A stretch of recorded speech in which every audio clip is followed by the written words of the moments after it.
One of the world's most powerful drug cartel leaders appeared in a Texas federal court on Friday. Pablo flaunted zoos. El Chapo courted Hollywood. El Mayo, dusty boots, a rancher's hat, and a fortune that rivals all of them.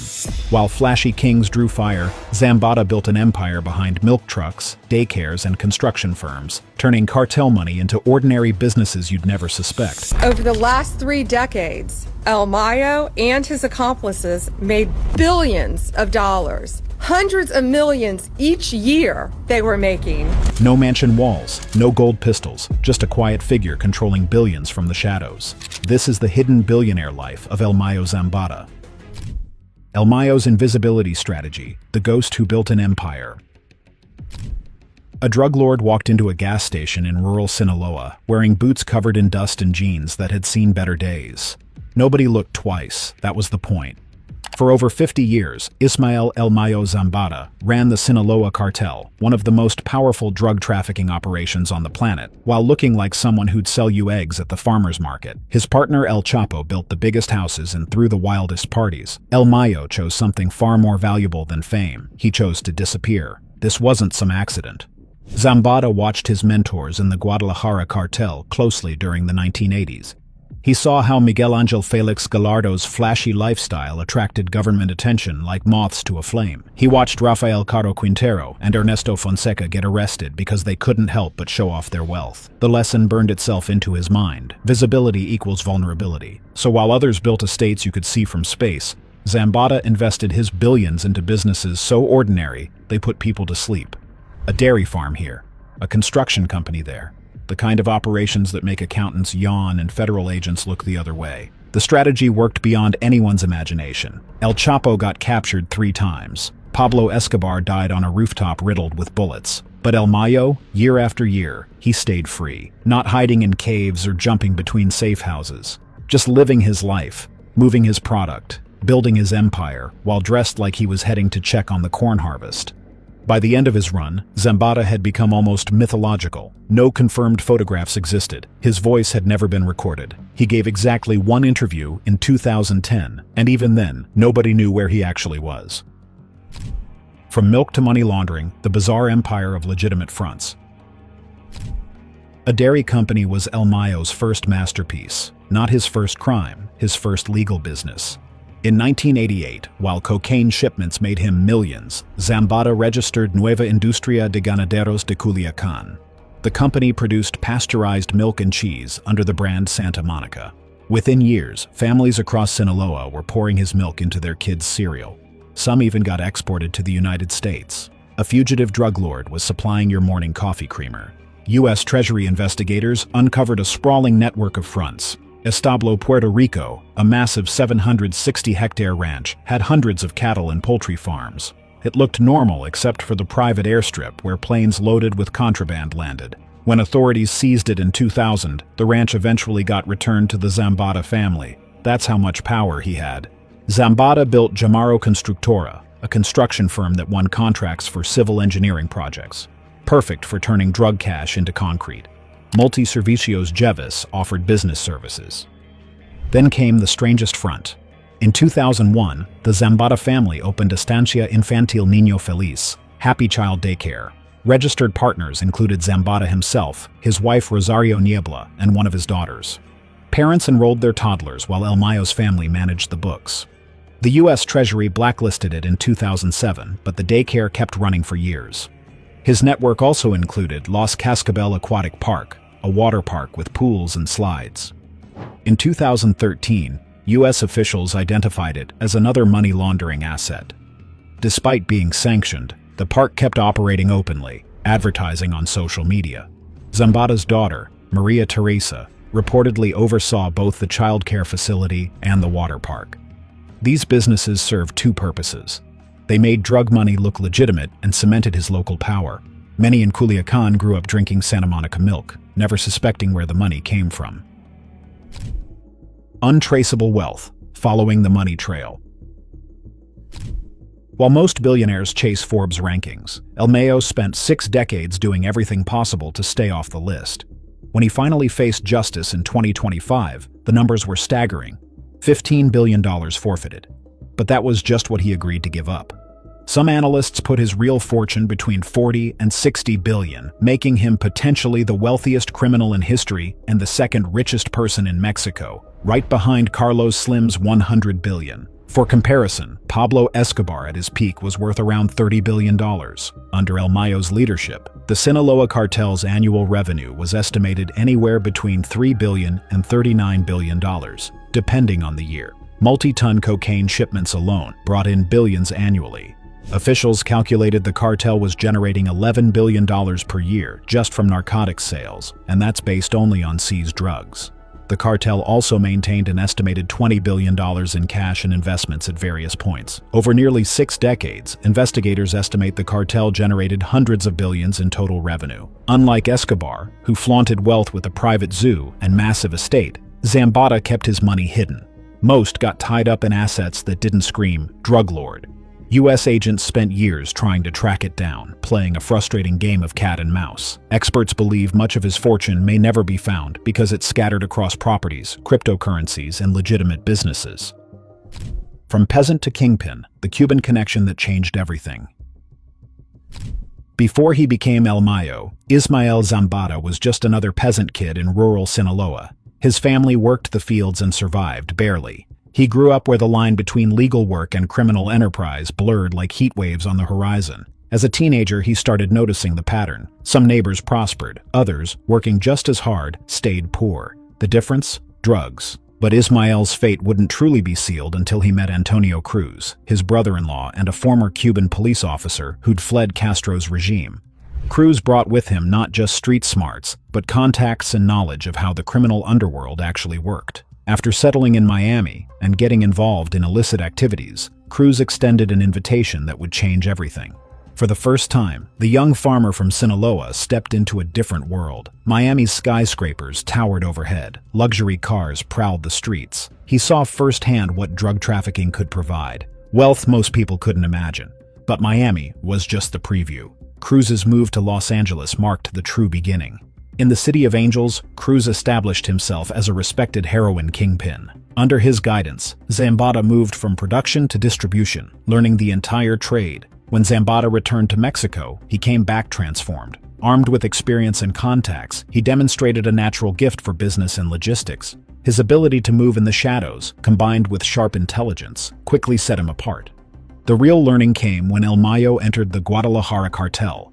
There, he worked under the first generation of Mexican drug kingpins, Miguel Ángel Félix Gallardo, Rafael Caro Quintero, Ernesto Fonseca. He watched them build unprecedented marijuana and opium empires. He learned how massive amounts of money got handled, how international routes got established, and how corruption infiltrated every level of government. But the biggest lesson? Watching them fail.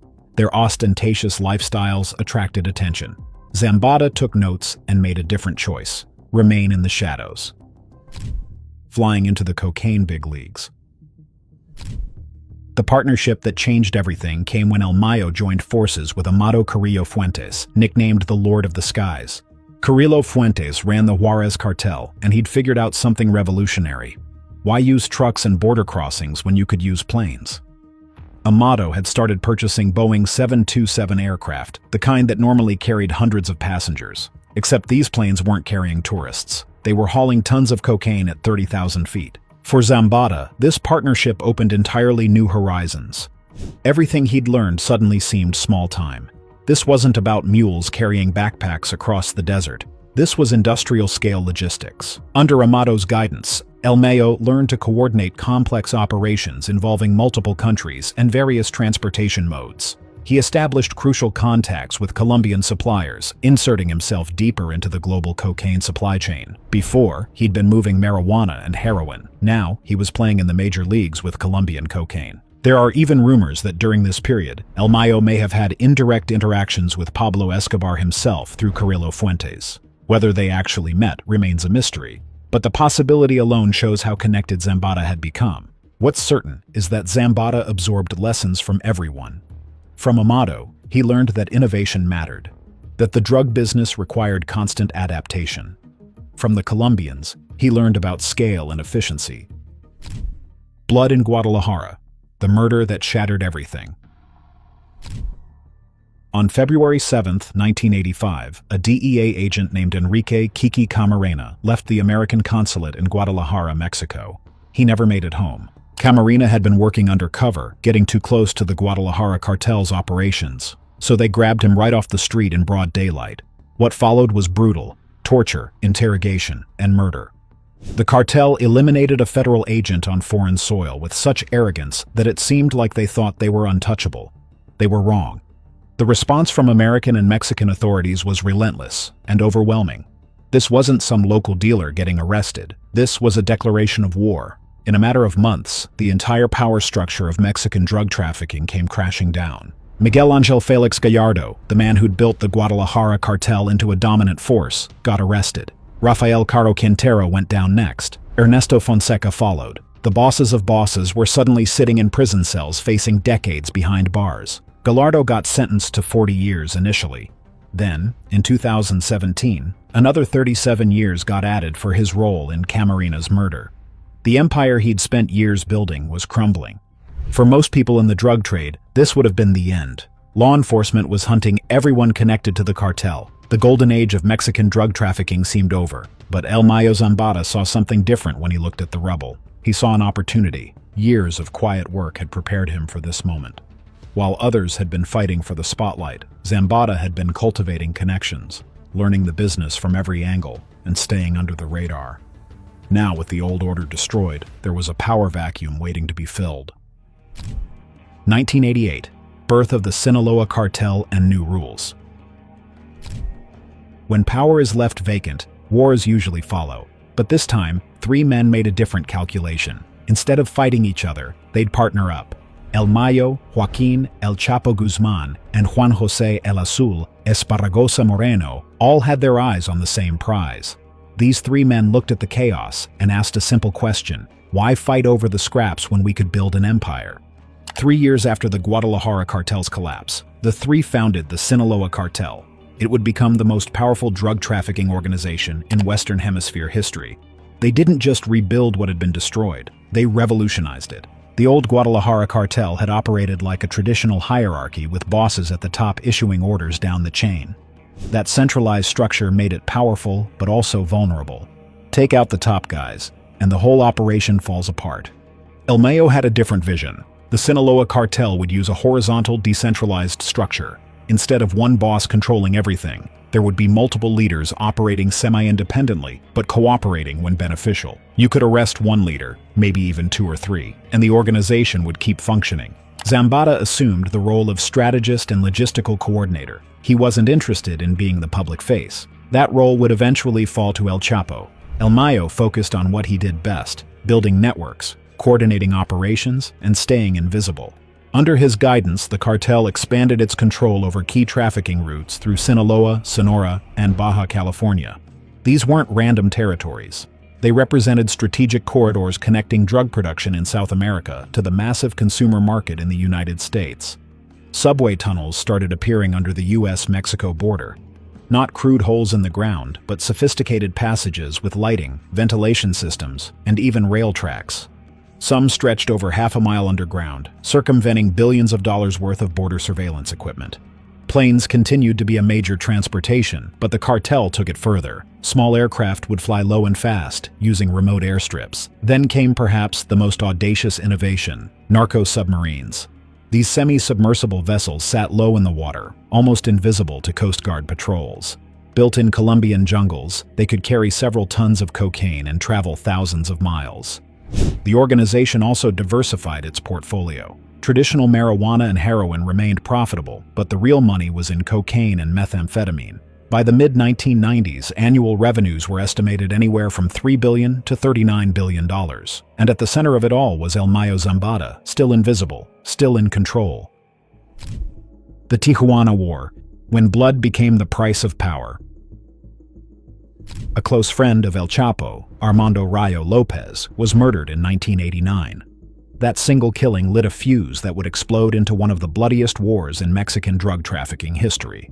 The Sinaloa cartel had maintained an uneasy partnership with the Arellano Felix brothers, who controlled the lucrative Tijuana trafficking corridor. But when El Rayo was eliminated, that fragile peace was shattered. El Chapo wanted revenge, and he needed to know where his partner stood. El Mayo faced a choice that would define the next decade.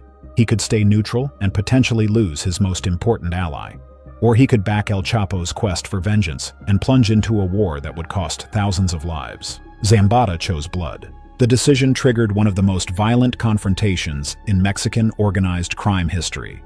Murders became commonplace in border cities. Kidnappings happened in broad daylight. Bodies started appearing with increasing frequency, each one a message to the other side. This wasn't some small-time turf dispute. This was a full-scale conflict between two of Mexico's most powerful organizations, both fighting for control of the Golden Route into California, worth billions of dollars annually. Media attention intensified as the violence spiraled out of control. Federal authorities found themselves overwhelmed, unable to contain the bloodshed.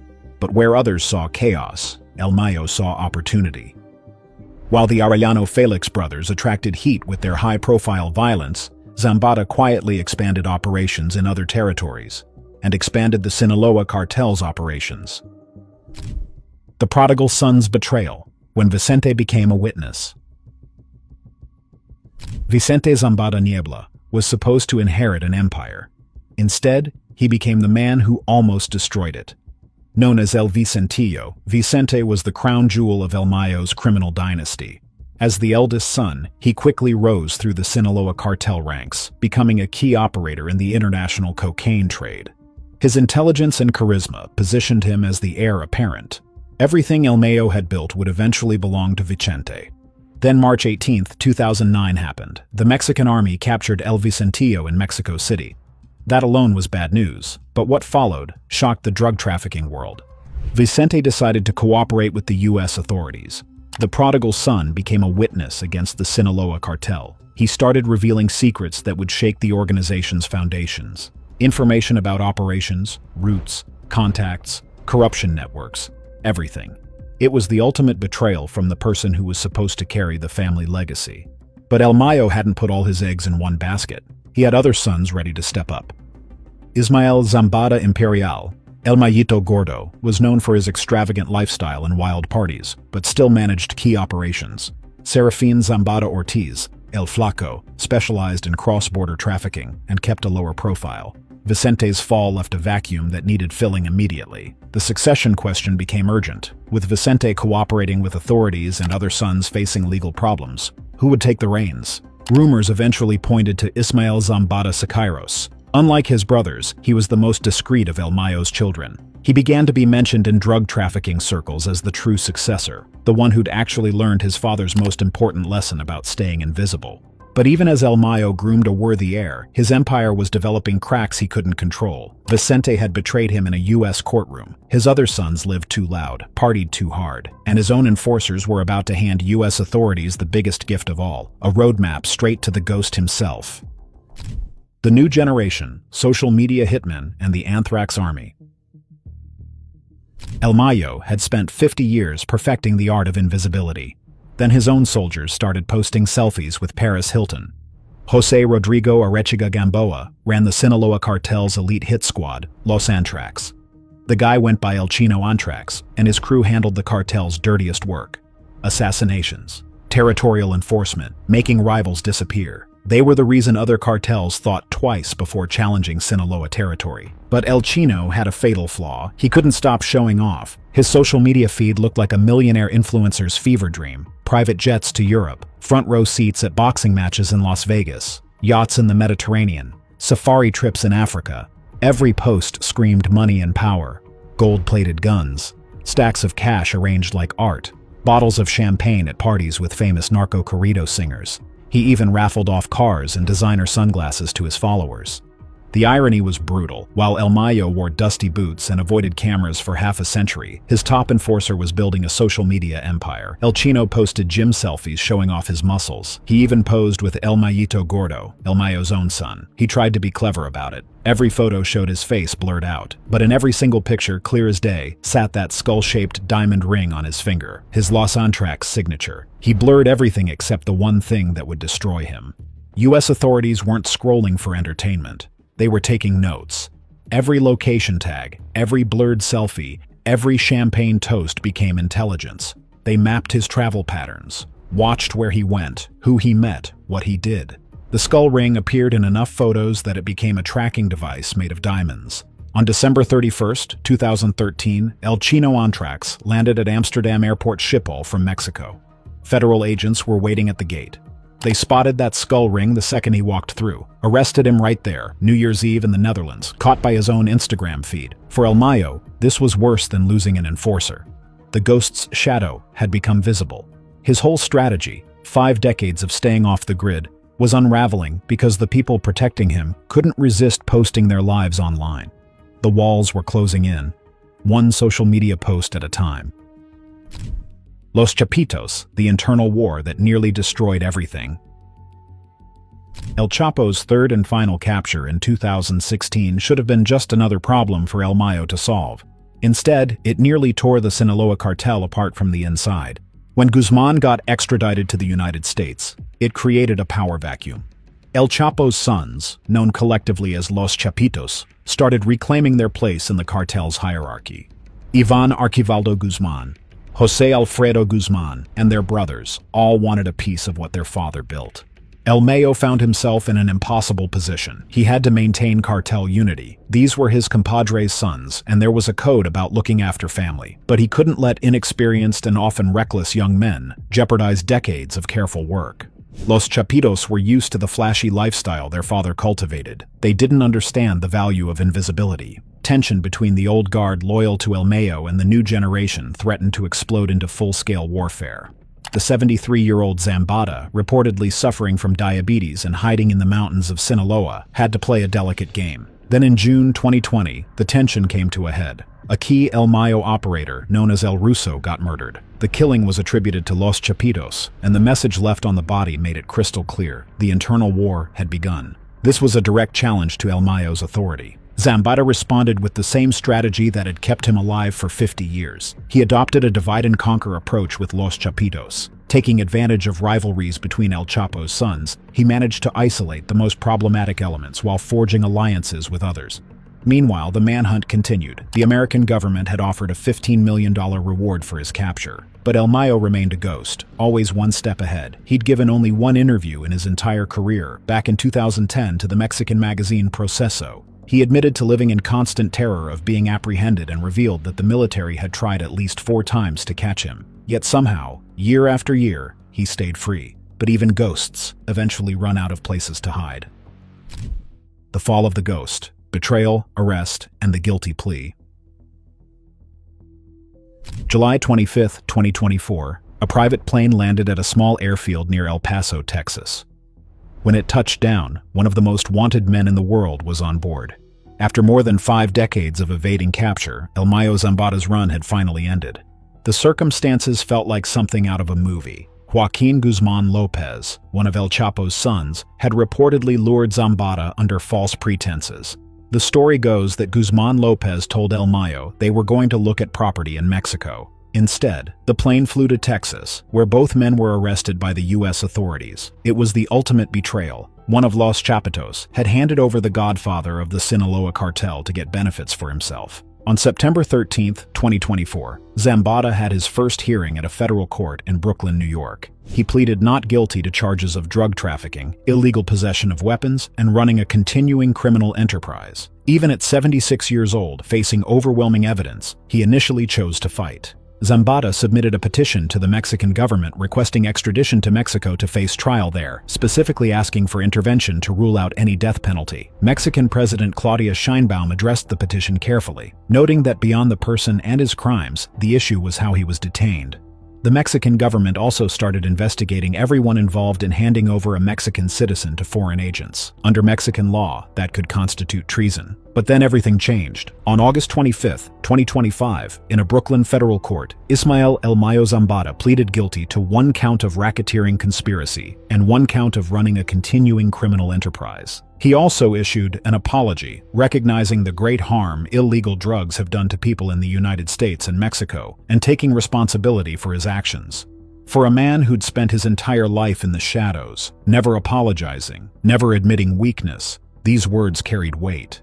The legacy of El Mayo had deeply permeated Mexican society. Narco culture flourished in Sinaloa. Corridos narrating his exploits echoed through the streets. Television series and movies glorified the drug trafficking lifestyle he'd helped build. The economy had become hopelessly intertwined with drug trafficking. Seemingly legitimate businesses flourished, fueled by cartel money. But that prosperity came at a devastating cost. The violence had left thousands dead and disappeared, tearing apart entire communities. His capture raised uncomfortable questions about the future of cartel dominance in Mexico. Catch you in the next one.